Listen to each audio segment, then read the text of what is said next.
Part 4 of the video lecture series here on urban areas in the United States, specifically related to crime and poverty here. Now, are these perceptions correct? I mean, we've talked about the perception of cities being more dangerous. Early in the semester, we talked about what some of the classic sociologists and philosophers had to say about cities. Karl Marx, remember him? He talked about people being exploited and alienated, taken advantage of in cities due to the nature of capitalism.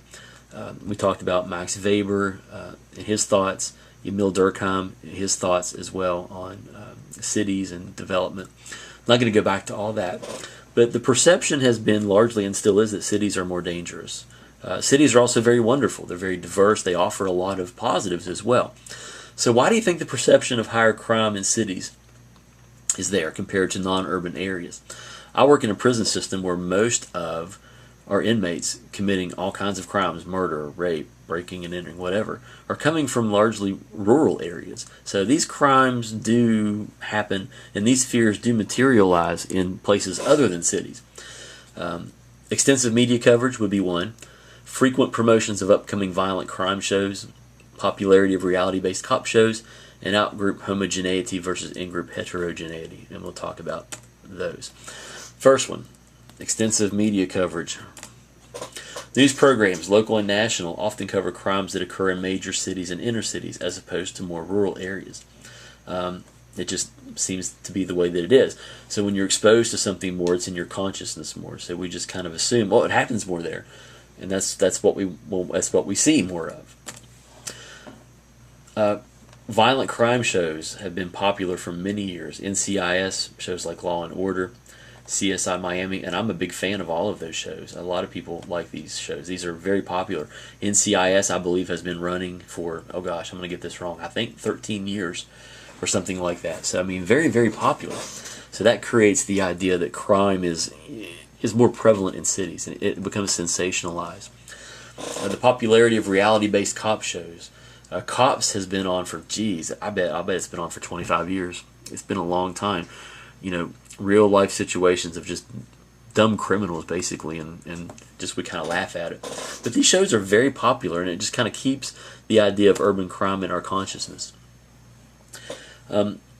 Out-group homogeneity versus in-group heterogeneity. Out-group homogeneity, this is the perception that all outsiders are alike. For example, all of us, we live in, Elkview or, Clendenin. I live in Nitro. We kind of live in smaller towns compared to some of the bigger cities that you might encounter, like Chicago, Illinois, or New York City, New York. So a lot of times there's this perception that, all outsiders are alike. All people in big cities are like aggressive, they're rude, they're fast moving, they're just nasty, they're whatever, they're violent, they're aggressive, and we tend to assign negative attributes to them.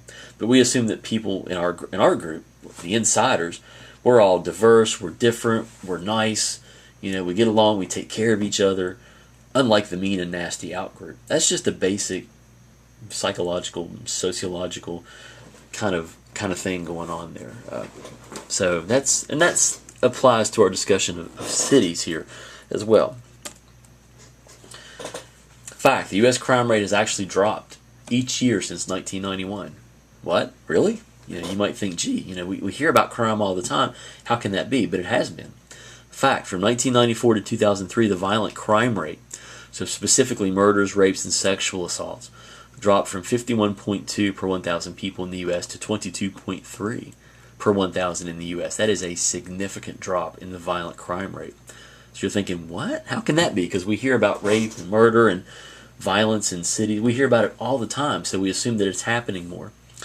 Now what we're going to find, it's not on this slide, is that juvenile violent crime rates have increased significantly. So that little portion of violent crimes have increased. We'll talk about that later.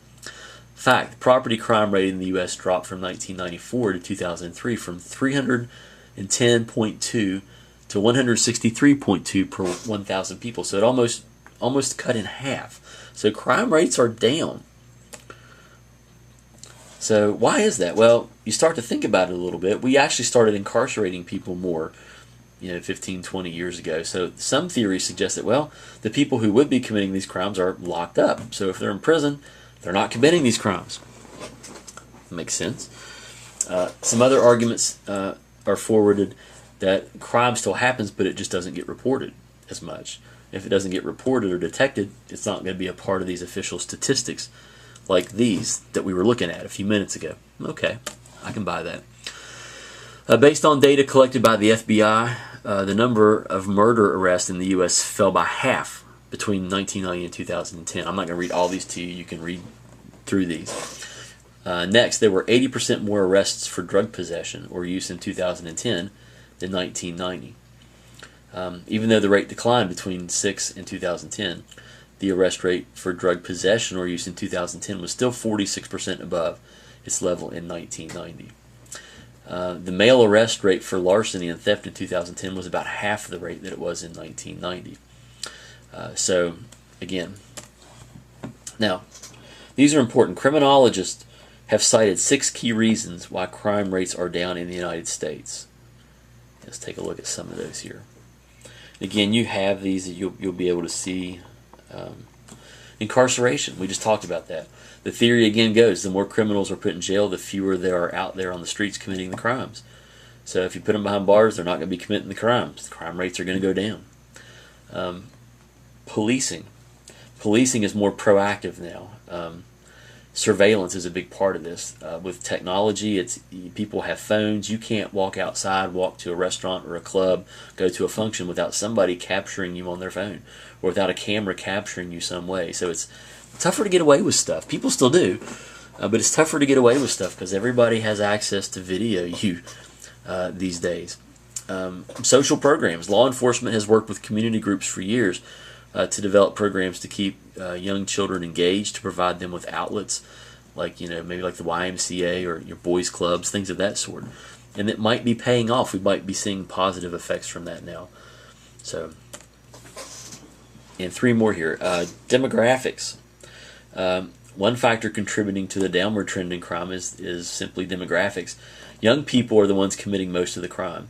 In this country, as we've already talked about, fertility rates are down significantly. So we have a fewer number of young people that constitute a portion of our population, an overall portion of our population. We have fewer young people. We have more older people now. So if you have fewer young people in your population, chances of crimes being committed are naturally going to decrease. Unemployment benefits. Some theories suggest that government programs assisting people can decrease crime, especially things like theft. Perhaps that is true. While people still struggle mightily when they are on social assistance, they can still make it. So, there you go. And the last one, fewer opportunities. Recession may have actually staved off property crime, according to some. So, there you go. Crime and city size in the U.S. Crime happens everywhere, and all types of crime happen everywhere, but crime rates are higher in cities, in urban areas, and in suburbs than they are in rural areas.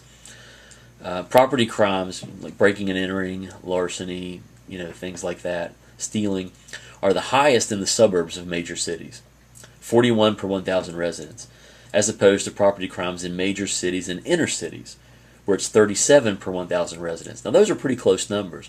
And you might think, or you might ask yourself, why would property crime rates be higher in the suburbs? Well, there are more opportunities for crime there. You have nicer things, better homes, less surveillance, less police presence, so it's easier to get stuff and to steal stuff and to get away with it there. As opposed to inner cities, where it still happens a lot, but it's, there's not as, if you're a crook and you're stealing nice stuff, are you going to go to the burbs? Or are you going to go into the projects? You're probably going to go out to the suburbs and get nicer stuff. And that could be part of the explanation. As opposed to rural areas where it's just 17 per 1,000 residents. So very low property crime rates in the country compared to the suburbs and cities. And again, we ask, why is that? Well, maybe people have a tendency to kind of police themselves more in rural areas. Maybe the opportunities are less. There are different theories as to why that is. There's less of a police presence in rural areas than in inner cities. People are more spread out and isolated as well. So maybe a lot of this just doesn't get detected or reported in rural areas for those reasons. So now, violent crime rates are the highest in inner cities, 5.1 per 1,000 residents, as opposed to the suburbs where it's at 3.8 per 1,000 residents. So violent crime rates are higher in inner cities, and it stands to reason. You have greater populations; they're more densely populated, packed in. Poverty, crime, unemployment are concentrated more in inner cities than they are in suburbs. So it creates a necessity in some people's minds for crime. You have to. I've heard some of my inmates who come from inner cities tell me I had to commit crimes to survive. I mean, it was either steal or don't eat, and you had to fight for yourself. And you had to be violent to protect yourself, which is a crime. If you get caught being violent. So so we could talk about some of those reasons, as opposed to again rural areas. It's 2. Violent crime rates are much lower in rural areas. So again, why is that? Is it a less stressful place to live? The countryside, where people are more spread out, with a less police presence? Is it just not reported as much? So we could go back and forth with that. We're going to call that the end of this part. Thanks.